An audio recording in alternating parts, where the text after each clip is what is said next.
Napakarami pa rin talaga ang nagdadagdag sa kaparaanan ng kaligtasan. Kesyo kailangan mo magpabaptize, kailangan mo gumawa mabuti, kalakip ng iyong pananampalataya.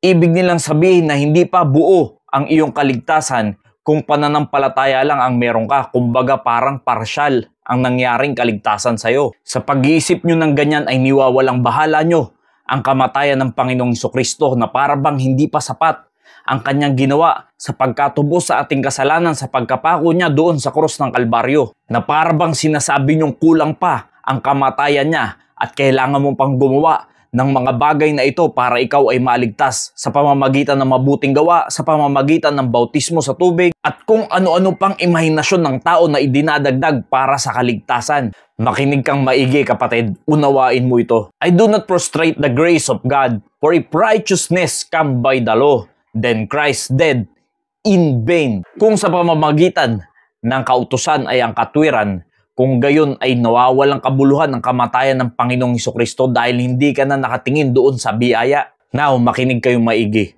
Meron akong lilinawin sa inyo. Nawa maunawaan nyo. But as many as receive Him, to them gave He power to become the sons of God, even to them that believe on His name. Now, ito ang katotohanan. Hindi lahat ng tao ay anak ng Diyos.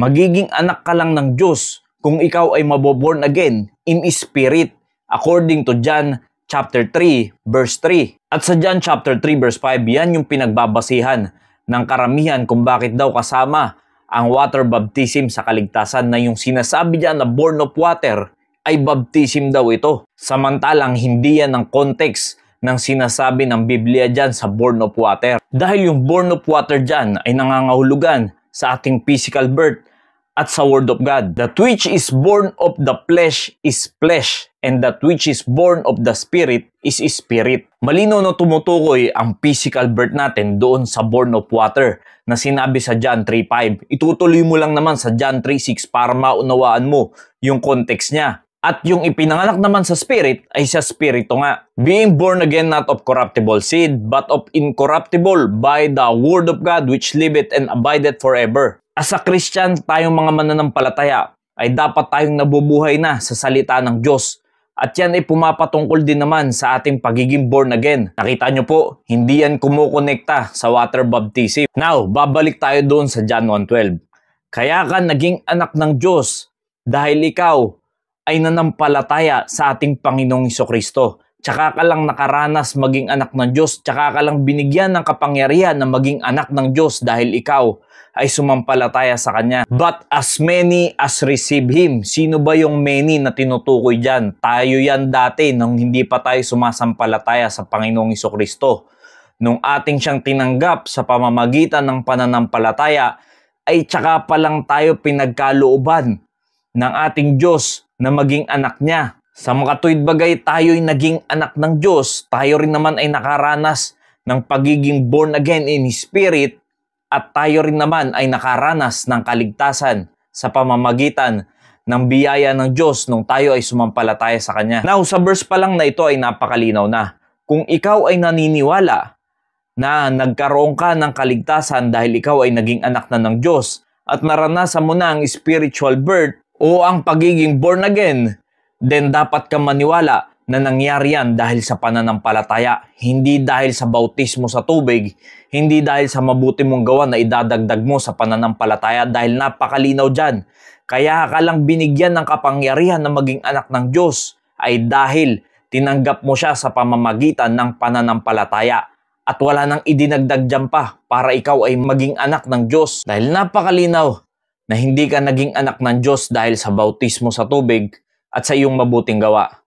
Naging anak ka ng Diyos dahil ikaw ay nanampalataya sa ating Panginoong Jesucristo. Tinanggap mo siya sa pamamagitan ng iyong pananampalataya. At yan ang biyaya sa atin ng Diyos. Kaya nga tinawag na biyaya, it's a privilege na tayo ay hindi naman talaga worthy.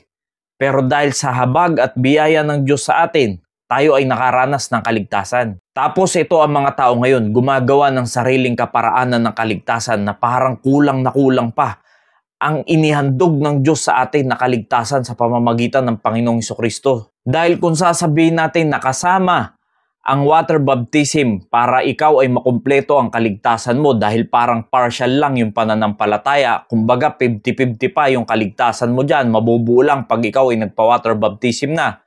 Paano kung sa darating na linggo, ang schedule mo pa lang para ikaw ay magpa-water baptism?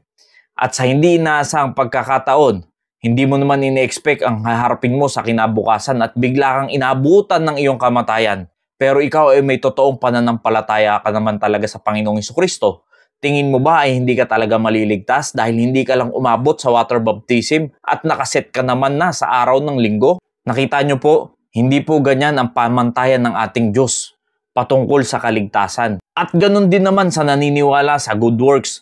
Paano kung nakagawa ka ng kasalanan at bigla ka na aksidente, hindi mo na ihingi ng tawad sa Panginoon, hindi ka na nagkaroon ng pagkakataon na magbago? Anong mangyayari sa'yo? Kung meron ka naman tunay ng pananampalataya, ibig ba sabihin hindi ka ligtas? Dahil ang huli mo nagawa sa mundong ito ay kasalanan? Kaya pag-isipan po nating maigi kung ano ang ating pinaniniwalaan. At dapat nating malaman kung sino talaga ang ating pinananampalatayanan na ating Panginoong Jesucristo ay hindi kulang ang kaligtasan na ginawa niya sa krus ng Kalbaryo. Nawa naging pagpapala po ang mensaheng ito. Maraming salamat and God bless you all.